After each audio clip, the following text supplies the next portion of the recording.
ಬಹುನಿರೀಕ್ಷಿತ ಶಿರಸಿ ಕೇಂದ್ರೀಯ ಬಸ್ ನಿಲ್ದಾಣವನ್ನು ಸಾರಿಗೆ ಸಚಿವ ರಾಮಲಿಂಗಾರೆಡ್ಡಿ ಹಾಗೂ ಸಚಿವ ಮಂಕಾಳ್ ವೈದ್ಯ ಶುಕ್ರವಾರ ಉದ್ಘಾಟಿಸಿದರು. ಈ ಸಂದರ್ಭದಲ್ಲಿ ವಾಯುವ್ಯ ಕರ್ನಾಟಕ ರಸ್ತೆ ಸಾರಿಗೆ ಸಂಸ್ಥೆ ಅಧ್ಯಕ್ಷ ಶಾಸಕ ಭರಮಗೌಡ ಕಾಗೆ, ಶಿರಸಿ ಸಿದ್ದಾಪುರ ಕ್ಷೇತ್ರದ ಶಾಸಕ ಭೀಮಣ್ಣ ಟಿ ನಾಯ್ಕ್, ಉತ್ತರ ಕನ್ನಡ ಜಿಲ್ಲಾಧಿಕಾರಿ ಲಕ್ಷ್ಮೀಪ್ರಿಯಾ, ಶಾಸಕ ಶಿವರಾಮ್ ಹೆಬ್ಬಾರ್, ಸಹಾಯಕ ಆಯುಕ್ತರಾದ ಕಾವ್ಯ ರಾಣಿ, ಮಾಜಿ ಶಾಸಕ ವಿಎಸ್ ಪಾಟೀಲ್, ಶಿರಸಿ ನಗರಸಭಾ ಅಧ್ಯಕ್ಷೆ ಶರ್ಮಿಳಾ ಮಾದನಗೆರೆ ಉಪಸ್ಥಿತರಿದ್ದರು.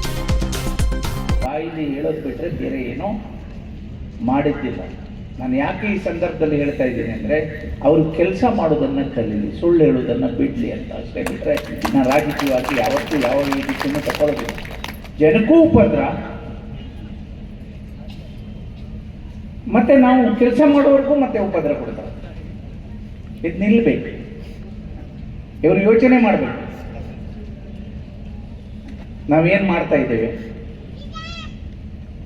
ಎಲ್ಲರೂ ಸಾಮಾನ್ಯ ಜನಕ್ಕೆ ಬಡವರಿಗೋಸ್ಕರ 5 ಗ್ಯಾರಂಟಿದು ಮಾತಾಡ್ತಾರೆ. ನಾನು ಮತ್ತೆ ಮಾತಾಡ್ಲಿಕ್ಕೆ ಹೋಗೋದಿಲ್ಲ. ಹೇಳಿದ್ದು ಎಲ್ಲರೂ ಹೇಳೋದು ಸರಿ ಆಗೋದಿಲ್ಲ. ಮತ್ತೆ ಮಾತಾಡ್ತಾರೆ. ನಮ್ಮ ಜಿಲ್ಲೆ ಅಭಿವೃದ್ಧಿ ಮಾಡ್ತಾ ಇದ್ದೇವೆ ಎಲ್ಲ ಶಾಸಕರ ಸಹಕಾರದಿಂದ.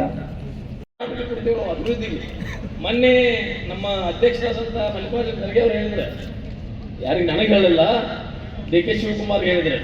ಡಿ ಕೆ ಶಿವಕುಮಾರ್ ಒಂದು ಕಾರ್ಯಕ್ರಮದಲ್ಲಿ ಡಿ ಕೆ ಶಿವಕುಮಾರ್ ಅವರೇ ನಮಗೆ 5,000 ಕೋಟಿ ಅಲ್ಲ 5 ಲಕ್ಷ ಕೋಟಿ ಕೊಟ್ಟರು ನಿಮ್ಮ ಜೊತೆಗೆ ನಾವು ಇನ್ನೂ ಬರ್ಲಿಕ್ಕೆ ಹೋಗೋದಿಲ್ಲ ಅನ್ನುವಂಥ ಮಾತನ್ನು ನಾನು ಹೇಳಿದ್ರೆ, ನಾನು ಇವತ್ತೇನು ಹೇಳಕ್ ಬಯಸ್ತೀನಿ, ನೀವು 600 ಬಸ್ ಅಲ್ಲ 1,000 ಬಸ್ಸು ಕೊಟ್ಟರು ನಾವು ನಿಮ್ಮ ಜೊತೆಗೆ ಬರ್ಲಿಕ್ಕೆ ನಮಗೆ ಸಾಧ್ಯ ಇಲ್ಲ.